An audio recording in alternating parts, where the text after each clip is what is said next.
Hello and welcome to attempt number 2. It's Sutton Impact Family's Title, episode 137. I'm Jason, Oh, still. Bill. And let's talk about, he's been described as radioactive. Yes. Let's talk about Antonio Brown. I have never seen anybody burn that many bridges simultaneously. But then, nobody has been that tuned into social media to be able to do that. It's true. And for someone that is as tuned in as he is, like, he knows that deleting tweets doesn't really do anything, right? I don't know. They may not be on I your don't timeline anymore, but they're still in the world. Yeah, everybody's already reported on it, and then they say, "Oh, by the way, he took them down." Yeah, I almost, But, like, that's not helping you, right? no, it's not. I just, he burnt every possible bridge. Yeah, for anyone not aware that, after he was initially, before the Patriots even were able to announce he was cut, he said, "Thank you, go on and win a championship." So it seemed like, Yeah. I mean, first off, he beat that organization out to the news cycle, which I'm sure they didn't appreciate, but not a big deal. But it seemed like, okay, well, he's going to end this in the most mature way possible. But then on Sunday, football day, which the NFL hates when you upstage football, he went after Ben Roethlisberger about his sexual misconduct acts in the past, or alleged actions. He went after Shannon Sharp, NFL Hall of Famer, current TV analyst for Fox, and Robert Kraft for his Florida massage parlor, all in back-to-back tweets, along with hitting up the NFL and their policy and the NFL owners in general. And it was ludicrous because he's complaining about the guarantees, and he's the one that shot down his own guarantee in Oakland. He's the one that gave up the $30 million. Yeah, and literally forced his way out. I mean, because Oakland, through all of the helmet gate and all the ridiculousness, Oakland was still there with him somehow. Oakland was still like, "It's cool. We support you." I mean, you look at the Steelers. Like, clearly, Mike Tomlin let a lot of stuff go under well, it's okay. You're not listening to me. You're causing a scene. You're recording. I tell you to keep everything on thing. You're recording us in the locker room. Like, he went off. And then you finally get to go to the Patriots. Tom Brady, probably the greatest player of my lifetime, maybe certainly in the conversation of greatest player of all time, took him under his wing, put his locker next to him, said he could stay at his house till he found a place. The Patriots did something, I thought, in that Week 2 game that you don't see the Patriots do very often, which is, they force-fed him the ball. It seemed like they were really trying to bring him on board and make him happy, which seems very non-Belichick-like, right? Very non-Belichick-like. But it seemed like that's what's happening. And then for him to go out and do this led to your tweet this morning. Yeah, I mean, so for those of you, I teased it out this morning.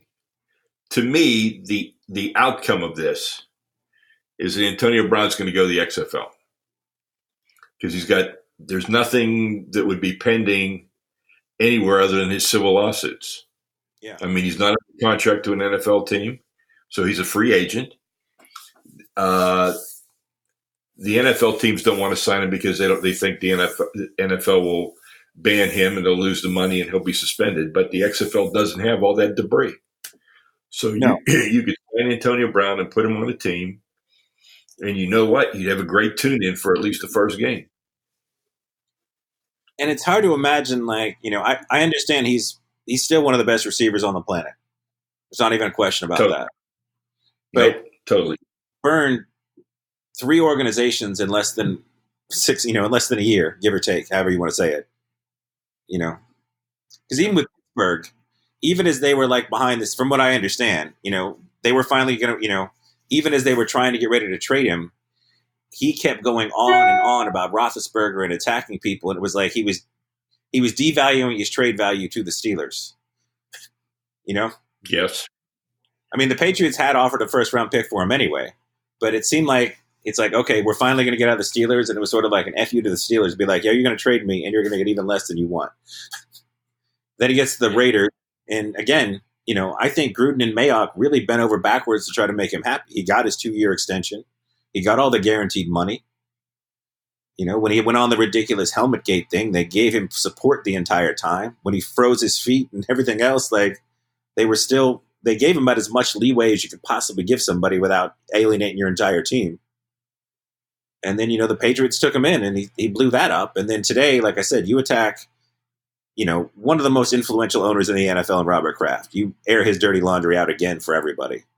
And Shannon Sharp and the NFL owners and the NFLPA and Roethlisberger. That's just, I think you've really made yourself real toxic to the entire NFL at this point. So where it sits is that Antonio Brown, with the backing of the Players Association, will sue the Patriots for the $5 million payment he's probably not going to get tomorrow. Yes. So he's going to sue him for the $9 million bonus. I don't think he's going to get it. I don't think he deserves it. They wrote into the contract that the contract, they could void the contract for any conduct detrimental to the image of the New England Patriots. Yeah. And obviously you can say that he did that with these civil suits that came out when he was with the Patriots. And again, it seemed like once he got to the Patriots, even after the civil suits came out, which from what I've seen from watching some of the talking heads and Teddy Bruschi and some former Patriots, the Patriots weren't completely aware of all the civil litigation against him. But even with that, they were sort of okay. They were like, just all he had to do basically is shut up, and he couldn't shut up. No, it's not who he is. Yeah, like for some reason he decided he would tweet the woman who, claims that he pulled his pants down in front of her while she's painting a mural. And was yelling in a group text with her on it. Like, it's in the middle of a civil, when she's going to civil, like, it's kind of baffling. I don't know. It is baffling. So are we going to see him with Landry Jones and Bob Stoops in Dallas? I can't imagine that's not his next stop. Because like I said, I think he went after the wrong people today. And I don't think if you're, I don't know. At least for 2019, he went after the wrong people. Yeah. Like they said, you always forgive talent. So maybe in 2020 he ends up somewhere else. But you know what?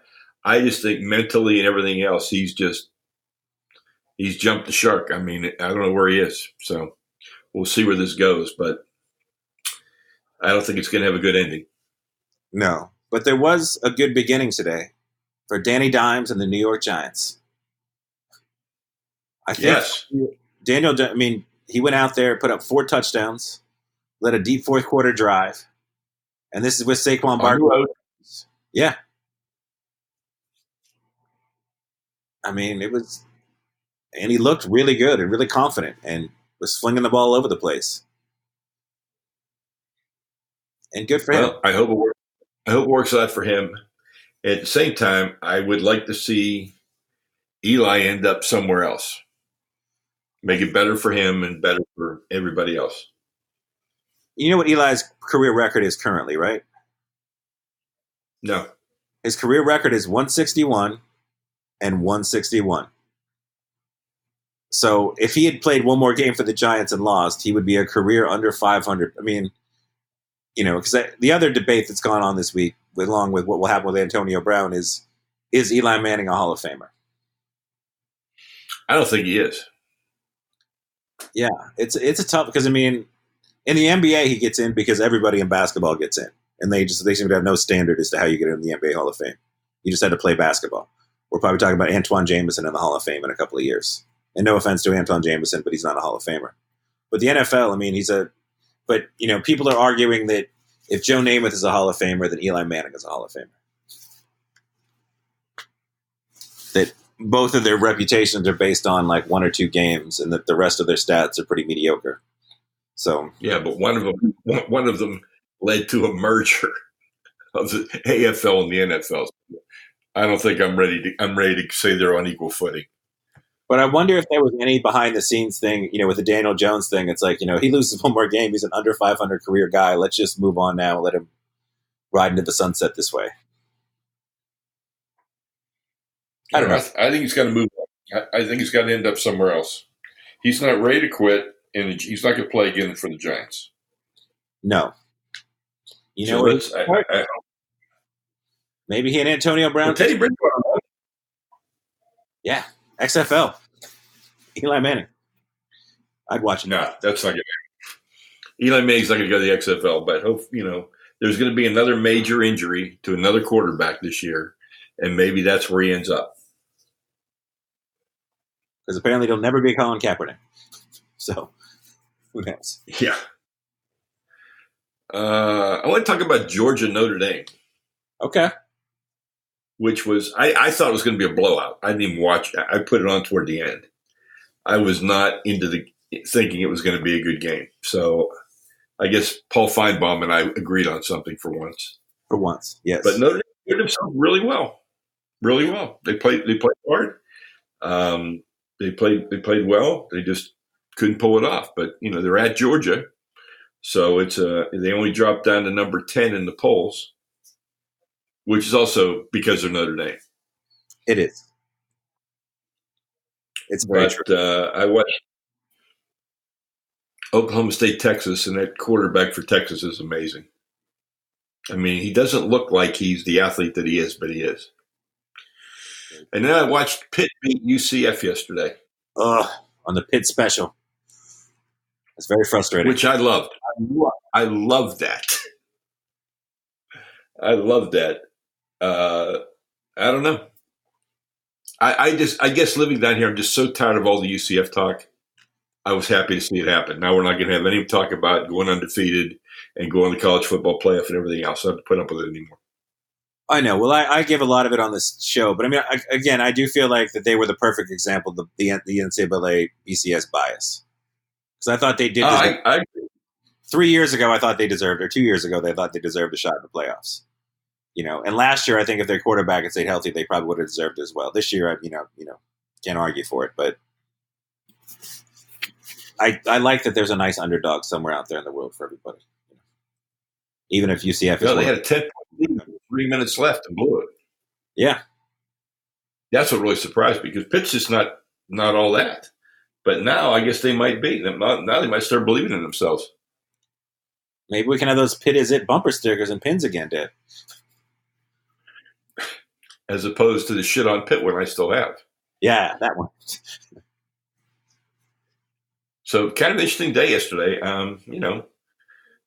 Clemson's still number one. I mean, Clemson, Alabama, it was their week to play the cupcakes. It was. So nothing much to see there. Although I'm looking forward to seeing LSU play Alabama in Auburn. And Georgia doesn't play either of them, which I think is ridiculous. It's a little messed up, yes. I just don't understand it. Bad scheduling. Bad scheduling. I've been watching the Cubs collapse in baseball. You spend all this money for Craig Kimbrough, who sits out the first couple months of the season to get his money, and he comes into the game yesterday and surrenders back-to-back home runs on 2 pitches to lose the game. It's true. It's very true. So I think the Cubs are going south. I think that the Brewers and the Nationals will be the 2 wild card teams in the National League. And I think the Rays and the A's are going to be the 2 wild cards in the American League, which is 2 of the lowest payrolls and 2 of the lowest attended teams. So I think that's an interesting story in and of itself. It's true. It very much is. Well, I was happy to see Steph Curry and Klay Thompson both say they wanted to play in the Olympics. But you know what? I was kind of expecting all the NBA guys now, they want to be Olympians. And so we're going to have a really good Olympic team again. So, but, it might not be enough, but we'll see. But I think you're going to have a really representative team. But there's incentive for them to go. Like if they were going to go with, we're expected to win, we just have to win. Whereas now we get to, even though America should never ever feel that they're an underdog because we can fit most of the countries in the world inside of the United States, inside of Texas, half of them. But now it's like it's for pride. There's like now they get to be heroes as opposed to just, yay, the USA won in basketball again, Like this team coming in 7th place was like the best thing to happen to Olympic basketball since the Dream Team. Oh, agree. Because I feel like now you've recreated a new need and a new reason for people to watch again. Now it's like, oh, our team came in 7th. Now we got to watch this team and see what they can do. True. And back to the NFL. It's going to be interesting. Go ahead. The Chiefs and Ravens. We spoke about this off air. Both those teams look really good. I think the AFC is going to come down to those two teams and the Patriots. Yeah, I was trying to think. And it's going to be really, really interesting. Yeah, I can't think of anybody else in the AFC. Can you that really is a legit contender? No, not since. Excuse me, not since our playoff predictions have gone out the window. Yes, they have. And the Browns have yet to look like they're the Browns that everyone expected them to be. So, well, I see the Browns and the Rams are playing tonight on Sunday Night TV. Yes. So, interesting game. I'll have to watch that to see how that goes. I don't know. The Ravens, though, look really, really good. And Patrick Mahomes is ridiculous. He's a video game. He's just literally a video game. Like he is. I don't think I've ever seen anybody like Patrick Mahomes. I mean, he was that way at Texas Tech, but Texas Tech was like a 7-5 team when he played. I mean, nobody knew how good they were. I mean, they'd lose 45-42 and 51-45. Right. But nobody knew how good he was. You know, historically speaking, they've the Texas Tech guys always put up those sorts of numbers. I mean, that's just what they do. So I lost a little bit of faith in the Chiefs' defense. I think sadly we lost a little bit of faith in the Ravens' defense, while New England's defense looks really, really good, although they haven't played anybody. See if we can patch this show with the other show. I'm really sorry for today's. When New England plays somebody that can hang up some points. We'll make sure next week's a little bit longer. We're having some connection issues that I can't quite figure out.